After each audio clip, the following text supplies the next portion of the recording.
Very good. Thanks very much for being here this morning.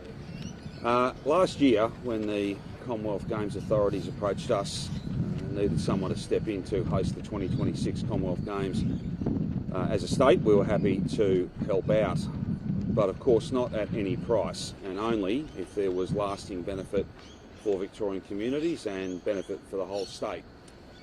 What's become clear is that the cost of hosting these games in 2026 is not the $2.6 billion which was budgeted and allocated and is sitting, vast majority of which has not been spent. It's not $2.6 billion, it is in fact at least $6 billion and could be as high as $7 billion.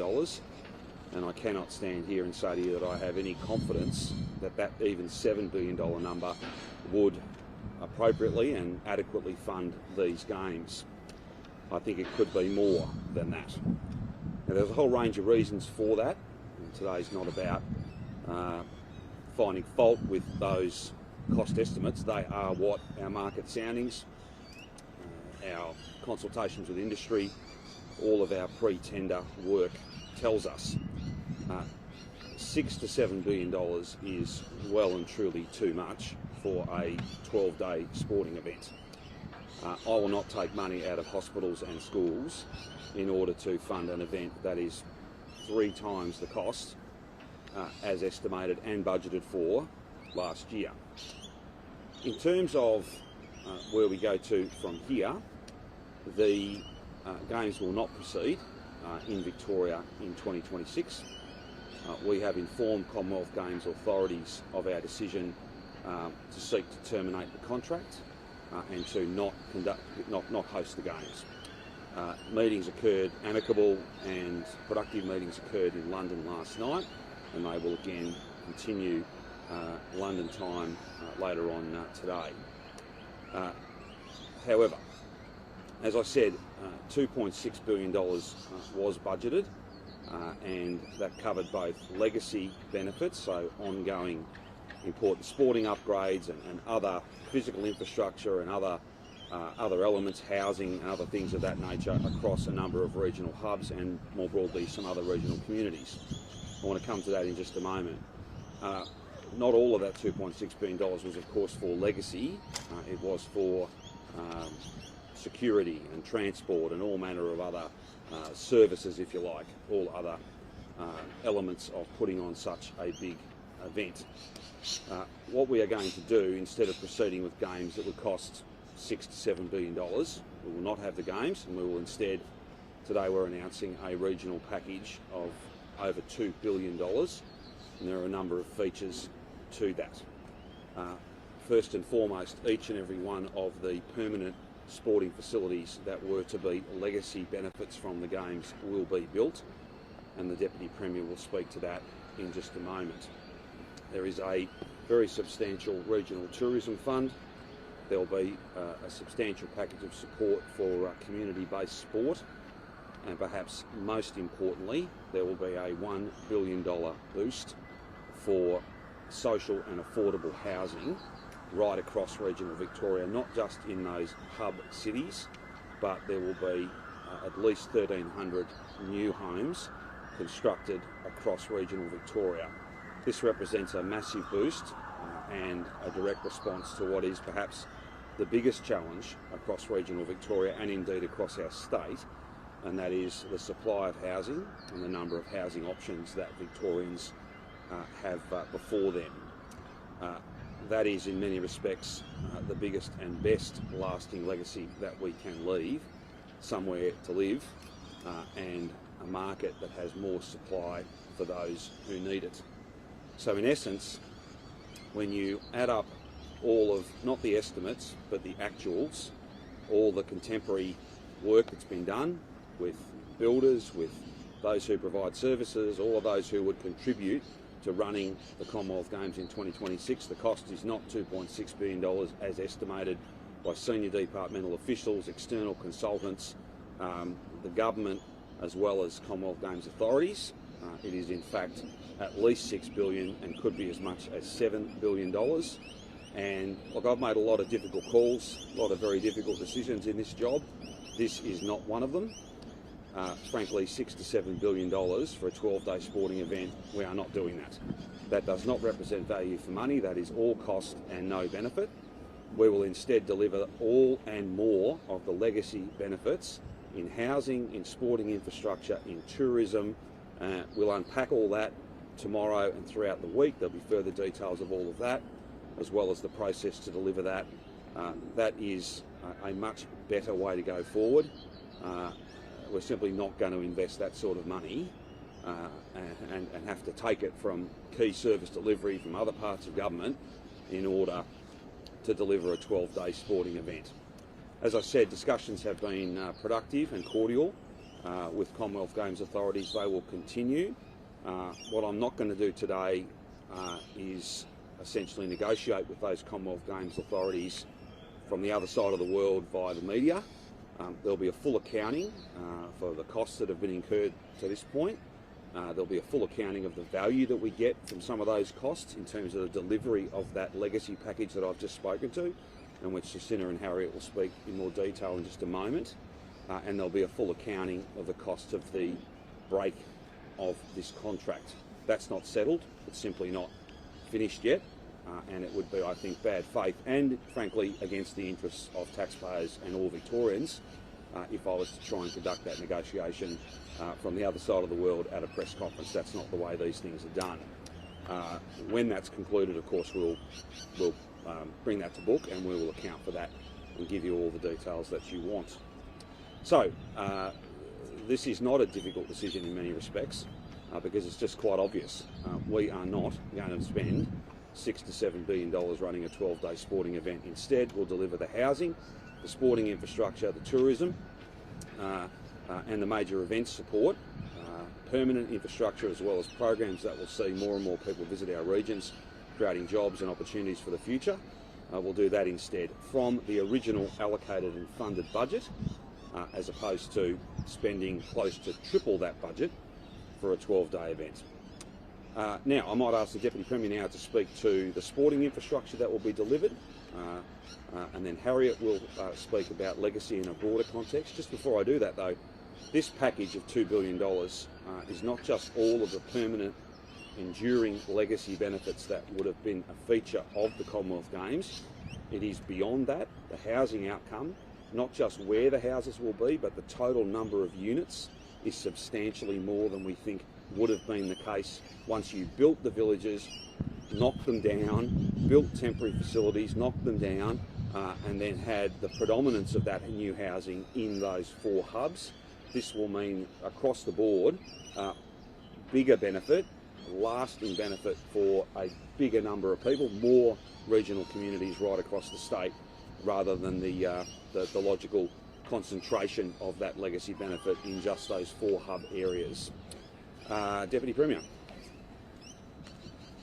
Well, thank you, Premier. What I'd like to be clear about this morning, which whilst, as the Premier has outlined, the Commonwealth Games in 2026 will not be proceeding in regional Victoria, each and every one of the community sporting infrastructure projects that we had been in detailed planning and design and conversations with councils and local communities, each one of those sporting infrastructure facilities will be going ahead, and we will be wanting to push on and complete those projects with those local communities following consultation with them. Indeed, one of the key reasons why we agreed to host the Games in 2026 was the enduring legacy benefits that we could see would come to regional communities in housing, as the Premier has outlined, in tourism and major events opportunities, and also in the lasting sporting infrastructure that would support both grassroots community sport and the opportunity for regional communities to continue to attract state, national and international sporting events into the future. And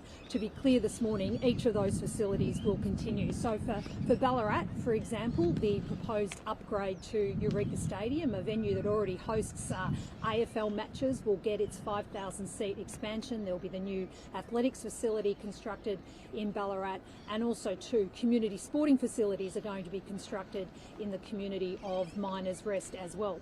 For Creswick, there will be the upgrade of 60 kilometres worth of mountain bike park facilities. That was also under planning and preparation, and also two upgrades to the Ballarat Sports and Events Centre. In Bendigo, the upgrade, the expansion indeed of the Bendigo Stadium, an additional 4 courts will be proceeding at that venue. A new additional facility, a showgrounds exhibition centre, will be constructed at the Bendigo Showgrounds, as will the proposed upgrades to the Bendigo Lawn Bowls facility also be proceeding. In Geelong, there's been a number of facilities that have been in detailed planning and design for the Geelong community. So for the Armstrong Creek community, they will be seeing the construction of a permanent swimming facility, an aquatic centre that will also have a number of hard court facilities associated with it as well. And in Warm Ponds, there will be the construction of hard court facilities in that growing part of Geelong, and there is significant pressure in Geelong for additional hard court space that will also be constructed, as we had been planned for in Geelong with the Warm Ponds community. Also too, hockey upgrades in Torquay and also at Stead Park in Geelong. Those facilities will also be upgraded, as had been planned and consulted with the local community in terms of the legacy benefits that will come for the broader Geelong community. And then finally in Gippsland, the legacy benefit for the Gippsland community with the sporting infrastructure was going to see upgrades and refurbishments to the Gippsland Sports and Entertainment Centre, the Regional Indoor Sports Centre in Traralgon, and the Ted Somerton Reserve in Moe. All of these facilities in each of these 4 regional centres, including BMX facilities also in Shepparton, will be supported into the future, and we'll look forward to having conversations with councils and communities on how we can go straight to the legacy outcomes, making sure that that investment that we'd always seen would be a long-term benefit for regional communities will be driven into regional communities in the coming years. Finally, before I hand over to Minister Shing, I'd like to thank and acknowledge the leadership and the work of the Organising Committee Board Chair Peggy O'Neill, CEO Jerome Weimer, and the CEO of the Office of the Commonwealth Games, Alan Garner. I'd like to thank them for their leadership, their teams for their skills and expertise. They've worked very hard over the past 12 months working with regional communities, and much of their work in terms of delivering those long-term legacy benefits will continue to yield results for regional Victoria as we go directly to, as I said at the outset, one of the key reasons, the enduring reasons why we wanted to see these games in regional Victoria was those legacy benefits, and those legacy benefits will absolutely be delivered for regional communities in partnership with them. I'll now hand over to Minister Shing. Thanks, Deputy Premier. In preparation for 2026, we've heard loud and clear from rural and regional councils, from sporting organisations and from communities at large that the key priorities that they have relate to housing, community infrastructure, all abilities access to sporting facilities. The benefits that will be delivered through this package of more than $2 billion will see those outcomes delivered in full. The housing build investment, at least 1,300 new permanent dwellings, will enable rural and regional Victoria to address some of the challenges that they are facing now, and that they will continue to face into the future as the population grows. We also want to make sure that community and sporting facilities are given the attention and the focus that they deserve, and that our visitor and tourism economy, a key driver of jobs in regional Victoria, is given the assistance again to make sure that we continue to bring people to regional Victoria to discover all that it has to offer. We want to make sure also that communities are at the heart of this additional work that will continue now to make sure that the fund of more than $2 billion is allocated where it's needed and as it's needed to make the biggest difference and the most enduring difference as part of legacy. This is work that will also deliver local jobs, apprenticeships, training opportunities, and opportunities for people to earn and learn closer to where they live in regional and rural Victoria. Pride of place is also really important, and community sports and all abilities sporting assistance and grants funding streams will be a big part of this work. I'm looking forward to continuing the conversations with communities over the coming days, weeks and months. We have already done a power of work to understand what it is that communities are looking for in terms of legacy, and that work will continue as we build towards delivering the outcomes that everyone across rural and regional Victoria wants to see. Very good. we're happy to take Premier, any you can't questions. count. Well, you'd make your best estimates, you get external consultants, you consult with those who run Commonwealth Games, the Commonwealth Games authorities, and senior officials are involved in that. And then you go and do the work in a pretty volatile economic climate, and you get actuals. Then you have this really important, pretty small window where you've got not quite tenders, but very close to it, but no major contracts have been signed. And then you have to make a choice. Do you push on and deliver this at any cost, take your money out of hospitals and schools, out of roads, out of all manner of different things to pay for it, or do you make the decision we've announced today? As I said, $4.4 billion out, it's an enormous, if you're building a house, that's well, I don't think you'd build it. I don't think you'd build it, mate. Like that's the reason we're not. The reason we are not proceeding is because when all the work has been done, not the estimates, the actual work, the market soundings, and all the other work, the cost of this is at least $6 billion and potentially substantially more than that. And I simply will not spend that on a 12-day sporting event. Have you shared those costs with the Commonwealth Games Federation and CGA as well overnight? And what was their reaction? Well, I'm not here to speak for them. We have informed them that our... You informed them about the costs? Yeah, sure. Your Yeah. estimates? Hang on. I'll answer all of them if I'm given the chance, no problem at all.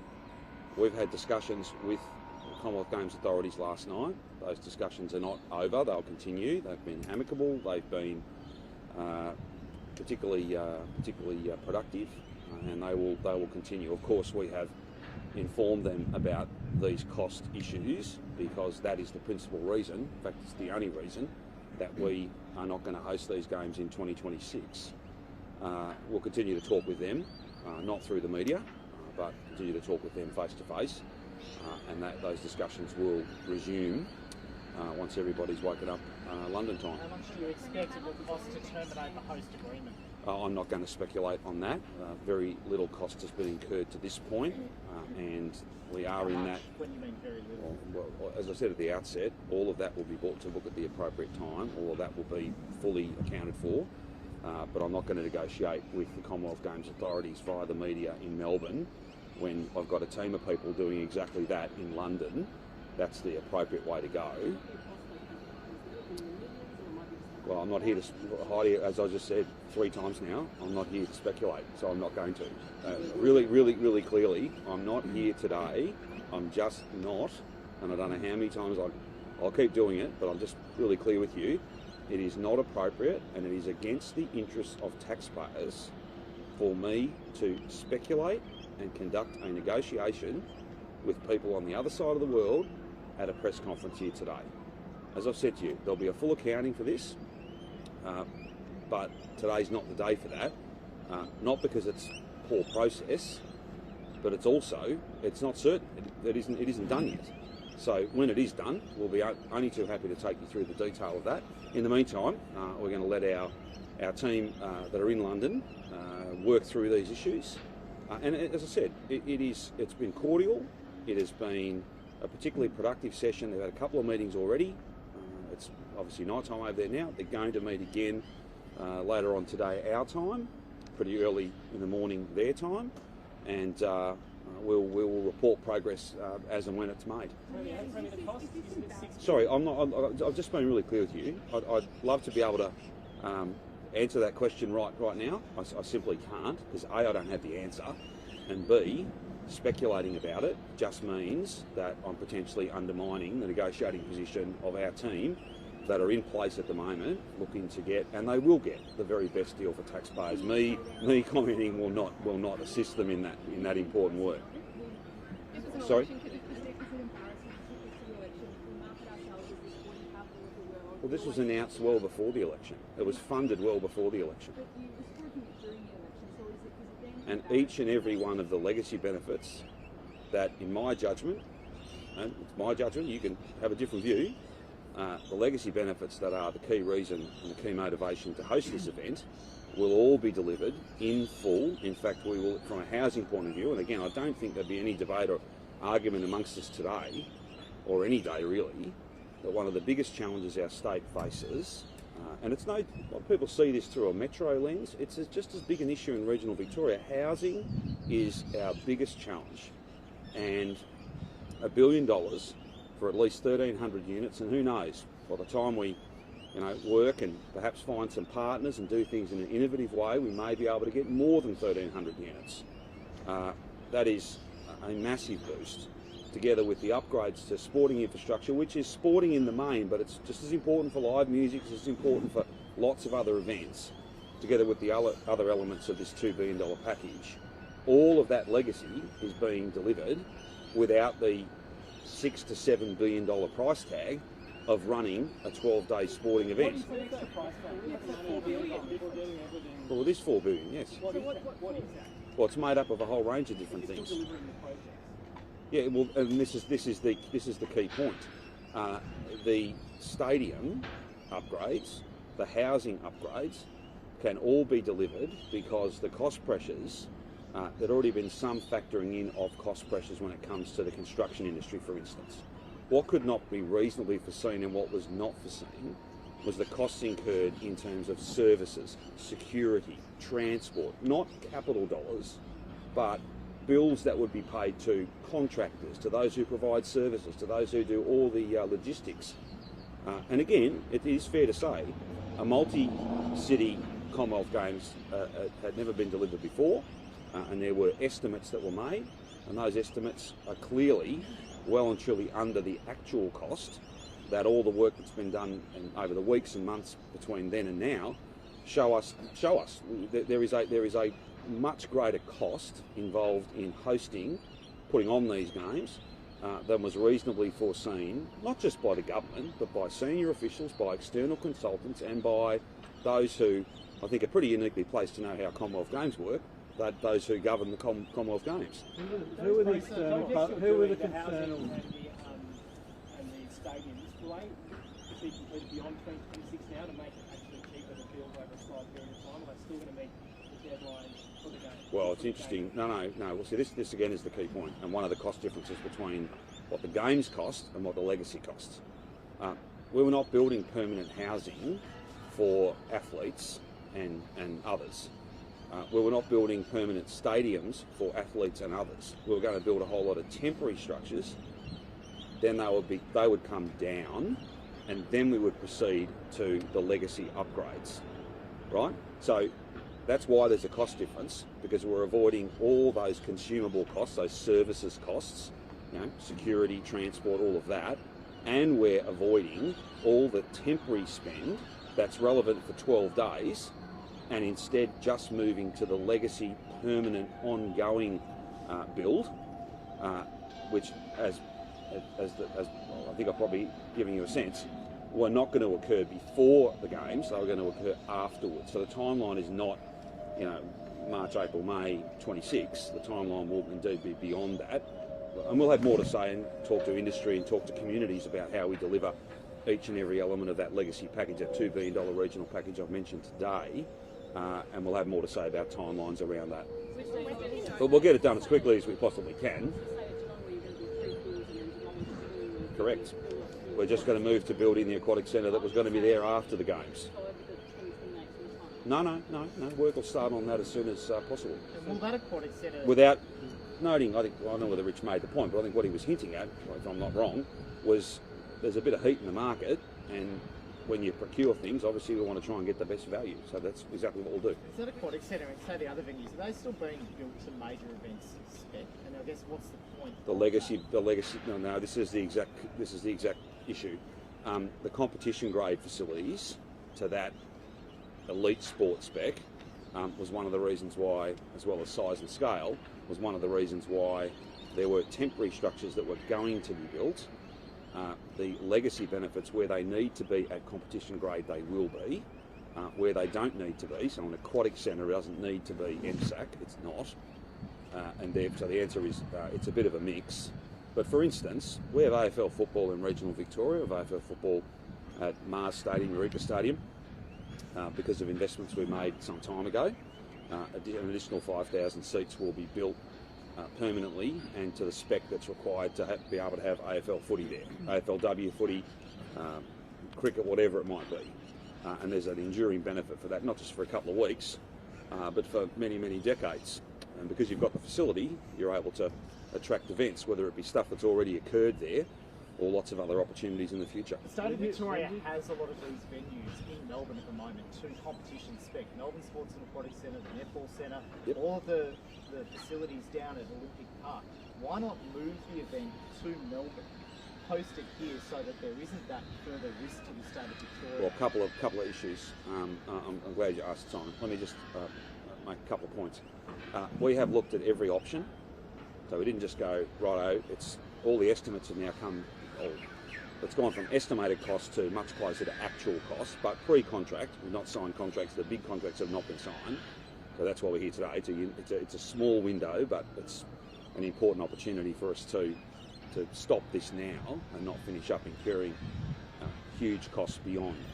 But we've looked at Melbourne, we've looked at less sports, we've looked at less hubs, we've looked at every conceivable option. All of them are far in excess of the $2.6 billion that's been budgeted, so all of them represent more cost than there is benefit. And on that basis, none of those options stack up, and we're not going to be hosting the games in 2026. There's one further angle to that on Melbourne, because you're right, there are a whole range of competition grade facilities that are here. Fair few of those are fairly busy though, so there's costs involved in those who would be using them not using them. And there's also the small matter of, you could save money by not building villages, for instance, but then every hotel room in the city would be pretty much taken up by those who are part of the games, not those who are coming here to watch the games. So again, the cost and benefit ratio does not stack up, and the costs, again, as I said, exceed on all those options well and truly exceed the budget that was put down and the money that's sitting there and that funds this $2 billion regional package today. Who are the external consultants? I'd have to come back to you, John. There was more than one firm. There were a number of firms on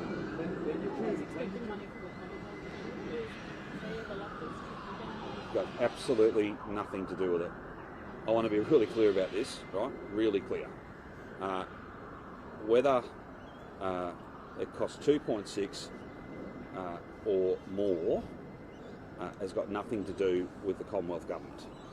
Our ask was 50-50, but not 50-50 at any price, and not 50-50 at $6 or $7 billion. Like, I wouldn't even ask that question because I know what the answer would be.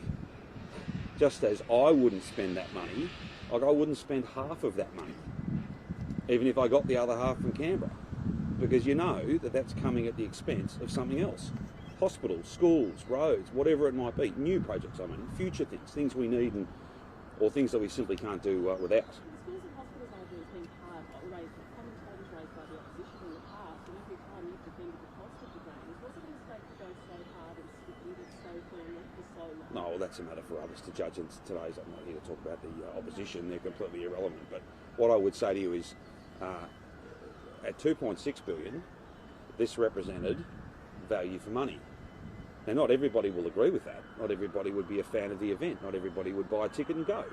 But the business case, the work, had at least $3 billion worth of benefit, perhaps more than that.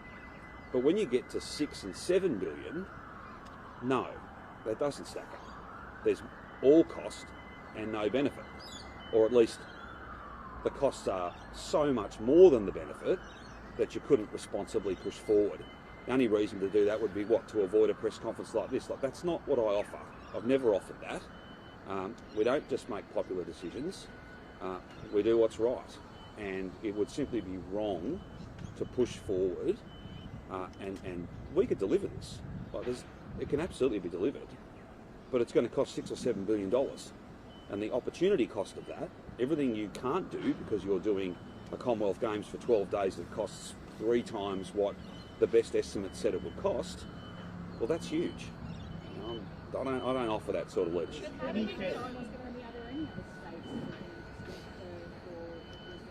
Not that I'm aware of. Have you spoken to the Prime Minister or other states about Prime Minister knows. Prime Minister and other ministers in the Commonwealth Government know.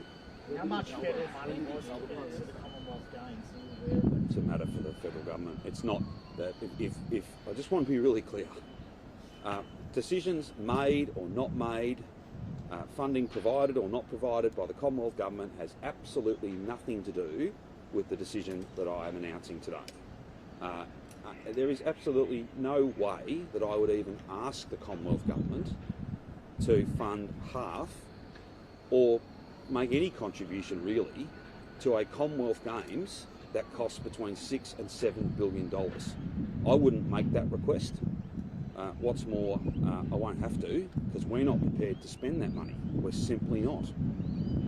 If there's money available out of Canberra, then it won't be spent on a $6 or $7 billion Commonwealth Games. It'll be spent in hospitals and schools and road and rail and all manner of other things. But again, I'm not here to make announcements on behalf of the Commonwealth, but don't go down that track. That's just not right. It's just not right. The Commonwealth's decisions made or not made have had nothing to do with this. Did you speak personally with Mr. Albanese? I know I didn't speak with him just personally, no, but I've had a text with him today. When did you first tell the Commonwealth about this? Sorry, I think the Commonwealth were probably informed earlier this morning, I think. We know it was going to cost more than $6 billion. Sorry? Do you know when you knew that it was going to cost more than Well, there's been a cabinet process and cabinet committees and others over recent days. We've made this decision in good time because, as I said, there is a narrow window when we've got all of our cost estimates and market soundings and a clearer picture of what it would cost, but no major contracts have been signed. So this has been ongoing and work's been going on for quite some time, but ERC and Cabinet only made these decisions yesterday.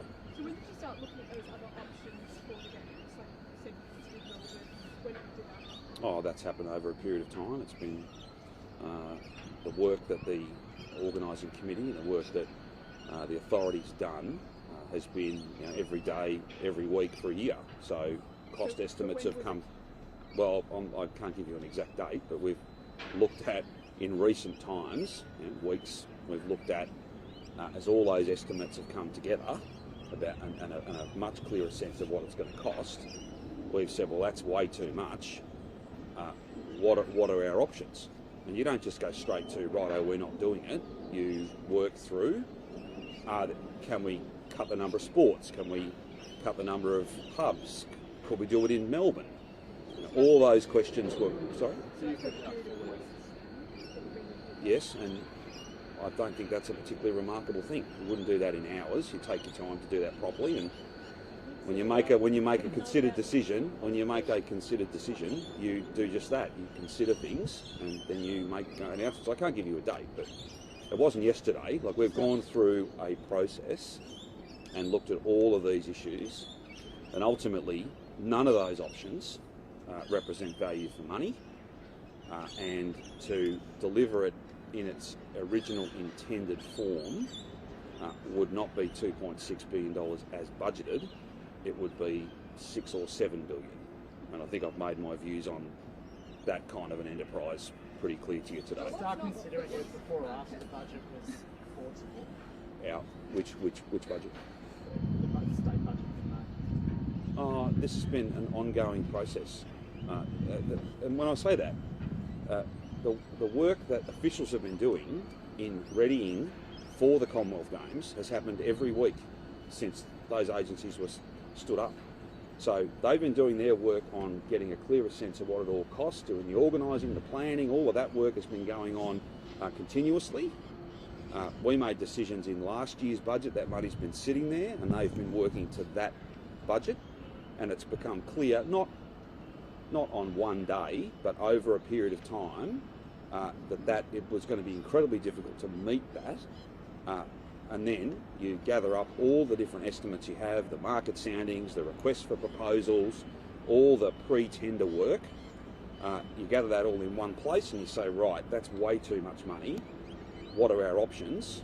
And then you work through each of those. That's not hours or days, that's a long process, detailed process.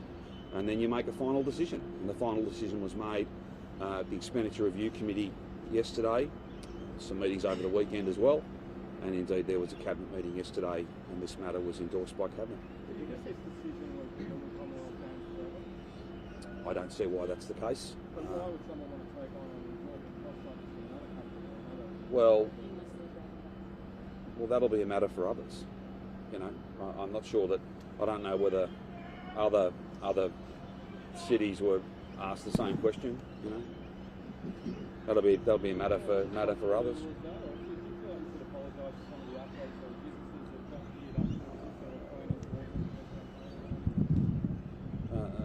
No, let's be really clear about this. I'm not here to apologise for not spending $7 billion to deliver, but it's not about that. It's about, do you deliver it at any cost or not? And the answer is, we're not delivering it at any cost. What sort of rigor does your Treasury people go through in deciding a budget? You said there were consultants reports and various other things. There was a process, and the process was gone through, and clearly the actual cost of delivering this, as we've gone and done more and more and more work, is substantially higher than what was originally estimated. Again, please don't lose sight of the fact that the budget is going to be invested in the legacy benefits and more for each of those regional communities and far beyond the hubs that were to host sports. $1 billion in social and affordable housing in regional Victoria is no small thing, and we are going to get on and deliver that, just as we're going to deliver those upgrades to facilities that make all sorts of events possible, not for 12 days, but in an enduring sense, an ongoing sense, together with a big boost for major events, big boost for tourism, and we'll have more to say about the details of all of that tomorrow and indeed later on. If other big projects are facing cost blowouts, will you cancel them as well? Well, I don't know that a 12-day sporting event where you can still deliver within budget the legacy benefits is in any way comparable with any other project. This is a unique event. So regional Victoria gets the legacy benefits, 1,300 new homes, $1 billion in social and affordable housing, a big tourism fund, a big events fund, and sporting infrastructure upgrades. And all of us as Victorians don't get a $7 billion bill for a 12-day sporting event. That's not a difficult decision to make, frankly. Whilst we wish we weren't in this sort of position, they are the facts. That's where we find ourselves. And I simply could not justify to any Victorian taking money from hospitals and schools to run a $6 or $7 billion 12-day sporting event. I'd rather deliver the legacy benefits and more and waste no time doing that. And might I say, you know, when it comes to things like housing, we'll make sure that local contractors and subcontractors, local apprentices, local businesses will be big winners when it comes to delivering those houses and indeed so much more beyond. Do Victoria Police basically think about policing No. No, it can absolutely be done, but ultimately it's about whether you're prepared to pay the price, whether you're prepared to cover the costs. No, it had nothing to do with policing resources. We've recruited more police than any jurisdiction in our country, and there are recruitment challenges in a tight labour market across the board, whether it be for chefs, cooks, cleaners, all the way through to members of our emergency services. You know, any person who runs a business can tell you, and many of them do quite often, that they've got no shortage of customers, but they're finding it hard to get staff. And whether it's in our health system, education, emergency services, the list goes on, I'm sure, in your newsrooms. Like, it's a tight labour market. It just is. That's got nothing to do with the cost, though. Premier, 38 Silks have called for you to apologise and retract your comments that you made a couple of weeks ago regarding Jeffrey Nettle. You said that he was all too close to investigate. No, I said no such thing. Well, you did. You said that investigators... Well, I think I'm uniquely placed to know what I said, given that I said it. I think what you might have done is had a look at what was reported about what I said. Did you? Well, I didn't say it. So I won't be apologising for something I did not say. I was asked a question, and I'm happy to go through this in as much detail as you like. Sorry? Who was the investigator? No, I wasn't. I was not referring to an investigator. I was asked a series of questions just across the way here in Queen's Hall, and I was asked a series of questions in detailed terms, and then I answered those. Then I moved to make some broader points, and the broader points essentially I was being challenged and asked questions about whether it was important to have independent prosecutorial decision making. Of course, I believe that is the case. I don't think that members of Parliament, members of the executive, should be determining who gets charged, who doesn't get charged, and what they get charged with. I then made a point more broadly, which is not a point of opinion, it's a point of fact, that except for a very small number of cases, it's very rare to have somebody do the investigation and make the decision about whether someone is prosecuted. That's what I said. I did not speak about an individual, I was making a broader point. And a full reading of the transcript or listening to the tape will bear that out, because that's exactly what I said. That's exactly what I said. People can sign as many open letters as they want, but I won't be apologising for something I didn't say.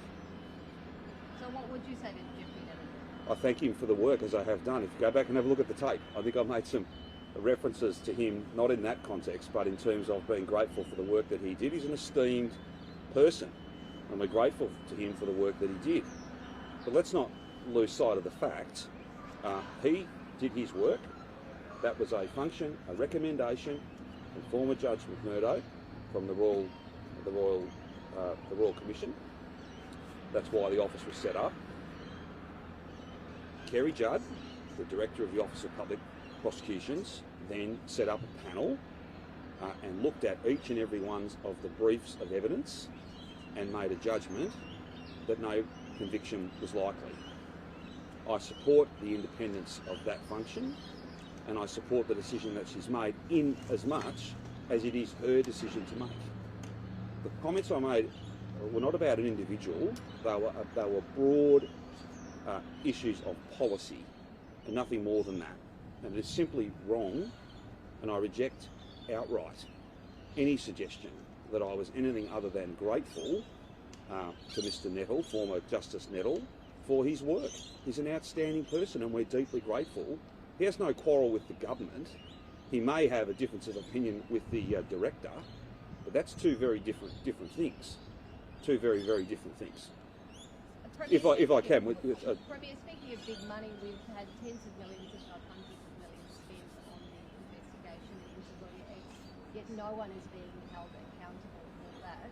What sort of message does that send to the Victorian public? The prosecutorial decision making is independent of government, and the only thing that ought guide the decision making of prosecutorial authorities is the weight of the brief of evidence and the likelihood of getting a conviction.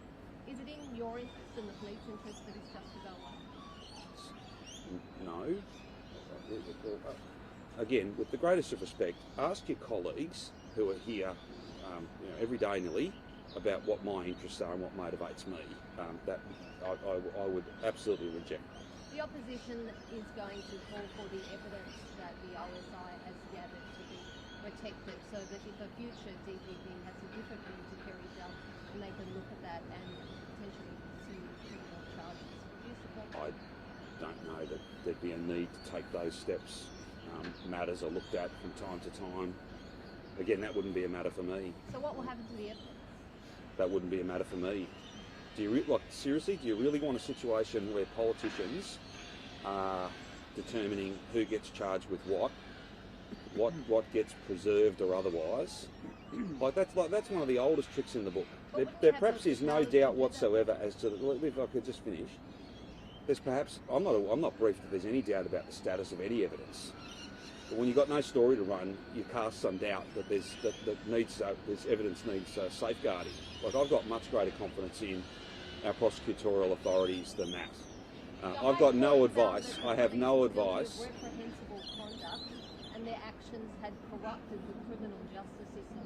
We've got retrials going on at the moment. We could have criminals. Fully aware of that. Alleged criminals walk free, convicted criminals walk free. I'm fully aware of that, and that's why we had a Royal Commission, and that's why we've implemented the findings of that Royal Commission.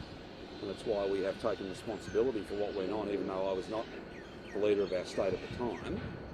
I take responsibility to make sure that it doesn't happen again. We seem to be rather confusing the fact that this government has done everything possible to prevent this from happening again with the independent nature of prosecutorial decision making.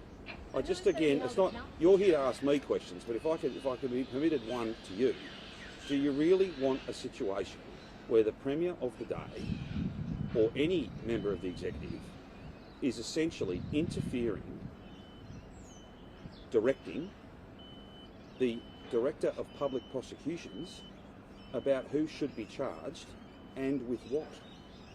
I don't think we would ever want to get into that circumstance, and we won't for so long as I lead this state. So it means that you won't support preserving that evidence? Or, no, I didn't say that. It's really important. What I said was I have no advice to me that says that there needs to be any steps taken to preserve that evidence. If I got such advice, then of course you'd look at it, but it would in fact be a matter, I think, for the Attorney General, if it was in fact a matter. Like, I don't know that there is any need to do that. I'm happy to go and check for you, but I've certainly got no briefing, no advice that step needs to be taken. Again, I also wouldn't want anyone, because this is couched in terms of, well, if a future DPP wanted to do this, that, or the other. I just issue a word of advice to those on the other side of the aisle. Please don't undermine the Director of Public Prosecutions. Please don't, in this kind of shifty way, without ever having the courage to say it, please don't infer that she and a panel of other experts have got this wrong and that somehow she's not up to the job. I really don't think that's fair. And I don't think that's right. Well, John, if you're going to say it, then say it. Well, no. But they're not doing that. But it's okay. They've made a few comments. Question whether the DPP of course. has done their job. That's yeah, but not. Yeah, but if you get no, there's been a bit more than that. There's been a bit more than that from some on the other side. But these aren't normal circumstances, are they, though? And that's why a panel was convened. Yes, but that's why a panel was convened. That's why it wasn't a judgment of one person. A panel was convened, and it was the view of the panel, as expressed by Kerry Judd, to not proceed on the basis that a conviction was most unlikely. They're not. I find myself here defending decisions and processes that I quite appropriately am not part of, because I don't think you ever want a situation where the Premier of the day is on the blower saying, well, listen, we need to charge that person, and I know you won't get a conviction, but look, you know, people are up and about this, people are concerned, let's just charge them anyway.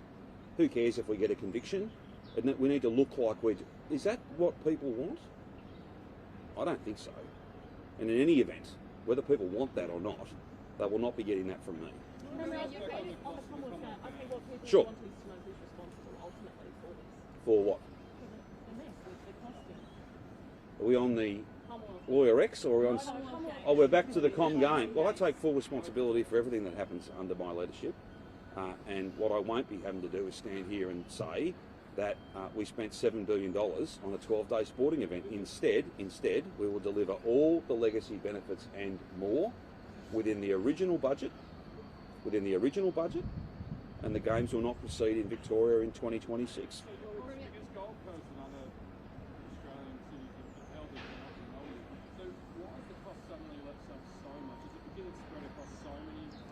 That's part of it. That's part of it. No, I wouldn't say that. No, well, hang on a second. No, but this is the key point. So, well, it is, because there was a process was gone through, work was done, an estimate. Well, you can. Well, you're really asking for opinion now, and I'm not. Which we're not spending. But how did you get it so which wrong? We're not. Well, again, I'm not here to provide self-analysis. You can draw your own. Sorry. Well, hang on. I don't know that this necessarily, serves any great purpose. You all ask one question at a time, and I'll try and answer them. 4 at once in this kind of loop doesn't necessarily work. Well, we can keep doing it. Well, I don't mind, but it's probably not the best way to conduct this. On the issue of the $4 billion, you know, and that's put forward with a, you know, with a tone of, you know, we're all aghast. We're not spending that. That's not being spent. Am I pleased that when we've gone and done all the market soundings, that we've gone and done all the work to take estimates and turn them into something much closer to tenders, that it's so much more? Of course I'm not. But that's why we're not spending it. That's no argument to spend it. Well, no, that's a very, very different. That's a very different matter. No, but what you do. Well, no, hang on. Well, right, okay. So I don't think that you can. I think Rich's question earlier. I don't think you can fairly compare an event that came to us late with a hard deadline where time is not. You can't negotiate when the games are on, right? And to Rich's earlier point about the timelines over which you deliver projects do influence their cost, right? So the only lever you've got left, you've got fixed dates, and you've got pretty volatile economy, a whole lot of inflationary pressure, all sorts of uncertainty. The only lever you've got is money, and that's why the thing costs as much as it does. I'm not prepared to spend that, therefore we're not having these games.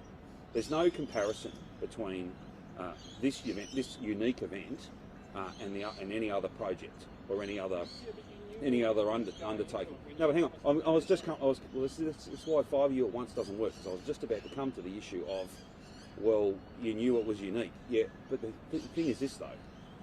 Even if you ran it in a pretty common garden way in Melbourne, it still costs well in excess of the 2.6. So even if you do, well, it's like 4. It's got a 4 in front of it to do it in Melbourne, right? So even, well, and again, I'm not. Sorry. Yes, but I was already gone to this. Everyone who uses that infrastructure has to be bought out of that infrastructure. That's the first point. Second point, the benefits are well down because all the accommodation, for instance, is taken up not with tourists but with athletes and officials, and frankly, there is cost escalation and inflation in the economy at the moment. That the best estimates say that even if you did it in Melbourne, it would far exceed the 2.6 that's budgeted. So you'd still have to spend more than we have put aside. Why would you do that? Instead, you'll just deliver the legacy and indeed exceed that legacy and get on with that and not hold these games.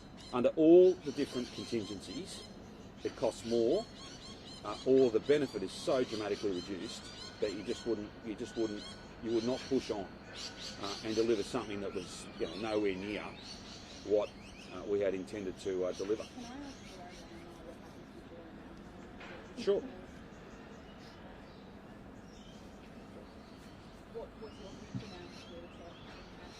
Well, look, I mean, obviously for the organising committee team that I lead, I mean, our first job was to build a robust, credible delivery plan, and that's the work we've been doing since we were set up a year ago. And of course, we're really disappointed that we've got to a position where we have a plan which is absolutely deliverable. We can deliver these games on time and within the scope that was originally agreed, but not at the cost that was envisaged at that time. And that is obviously disappointing to us. We've searched high and low. We've gone at this hard, but also we can't flinch away from the reality of bringing these games to life and what that's going to cost. So our job now is, we are suspending operations, given that the government has made this really, really difficult decision, which we understand and we can empathise with. We'll stand down. Obviously, we've got a lot of work to do with our staff to work out now how we can support this ongoing legacy work, and there'll be some conversations about that, I suspect, over the coming weeks. And we'll, of course, continue to work with all those communities we've worked with so hard over the last year, our traditional owners, our councils, communities across the whole of regional Victoria, around how we transition into that legacy mode, and then we'll work it out from there. People go in sick. How many staff do you have? So look, we have around 100 staff in the organising committee based down in Geelong, and I'll be heading down there later on. Of course, for them, this has come, for all of us, this has come as a huge shock. Last night and this morning, we'll work through that over the coming days and weeks. And my focus, absolutely, is supporting those people. You know, we've built a world-class team to do something which was incredibly difficult, to deliver these games in a record time in a new decentralised model.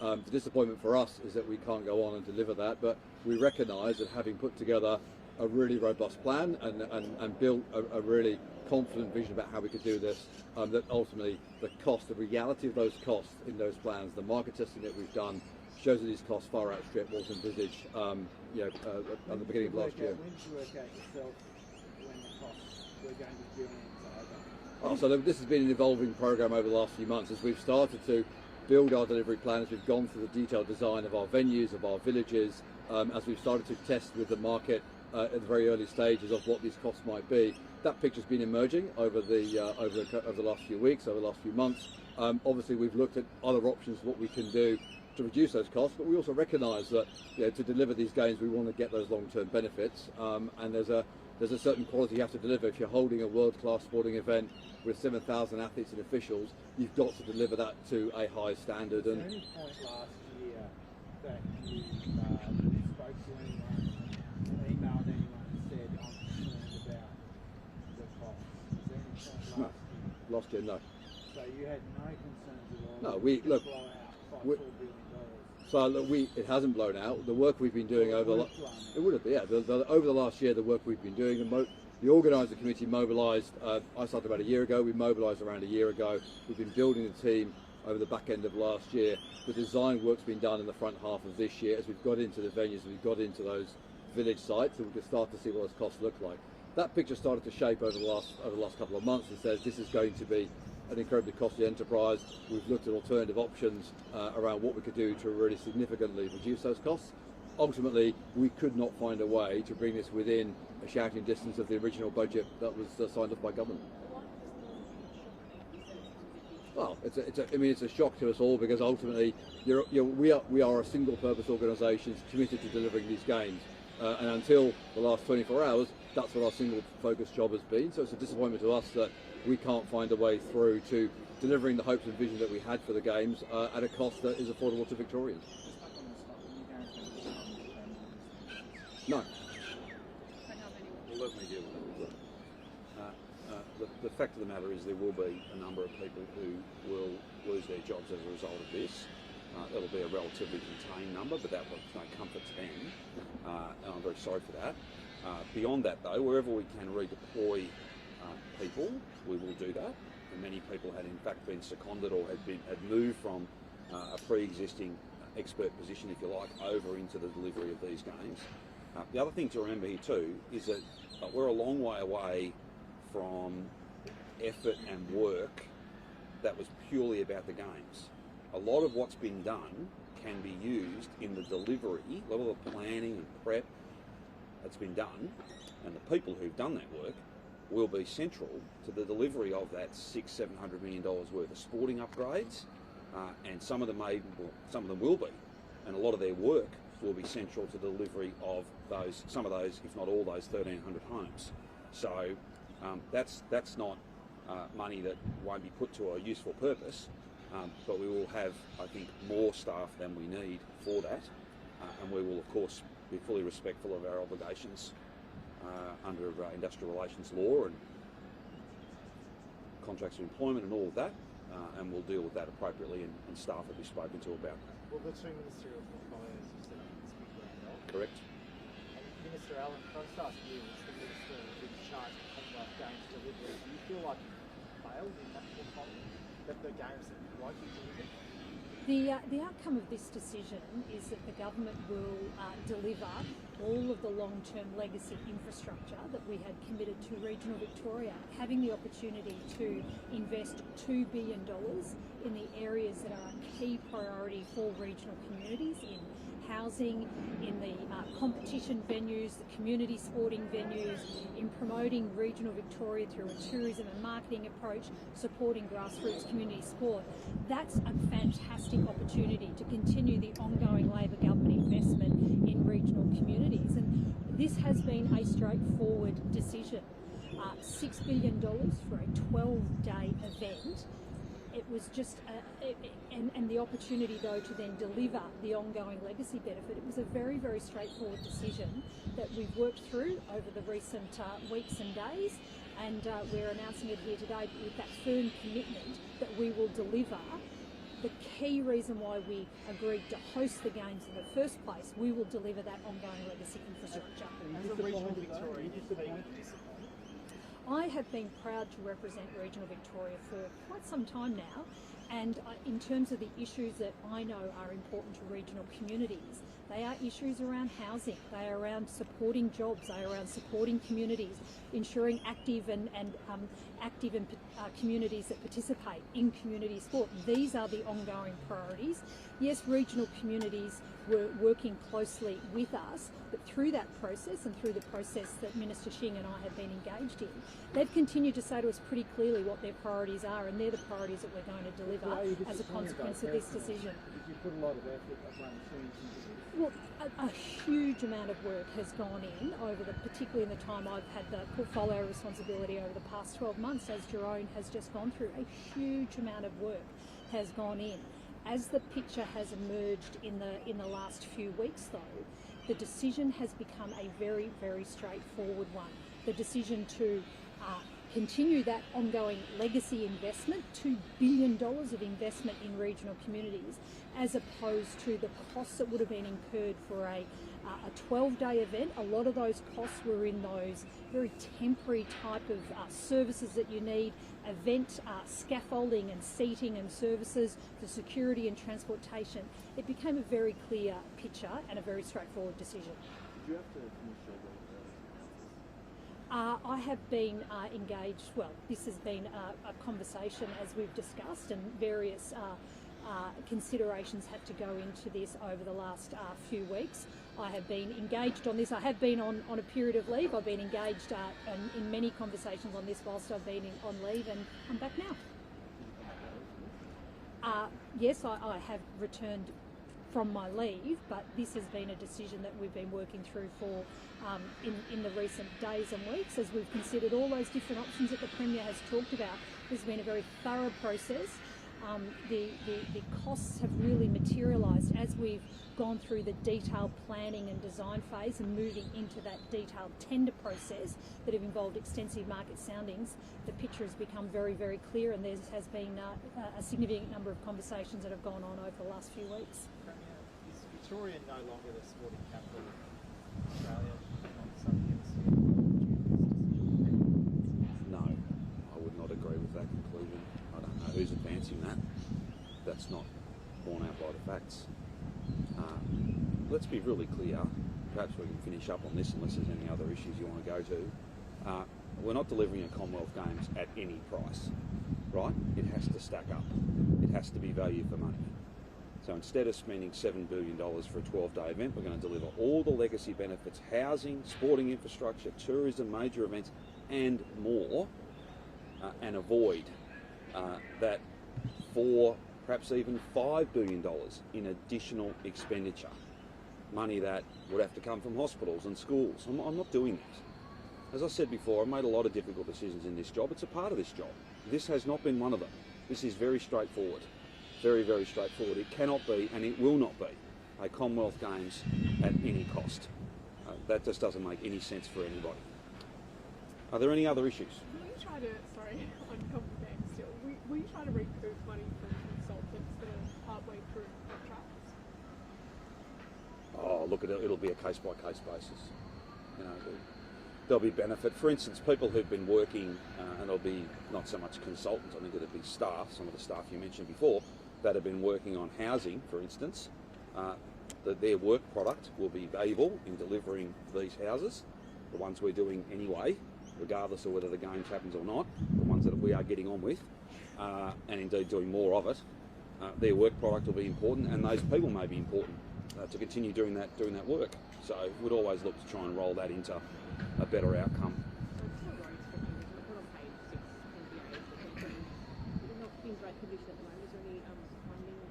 There's a massive boost to road funding and certainty for road funding, and particularly maintenance funding, over a 10-year period in the budget that was delivered back in May.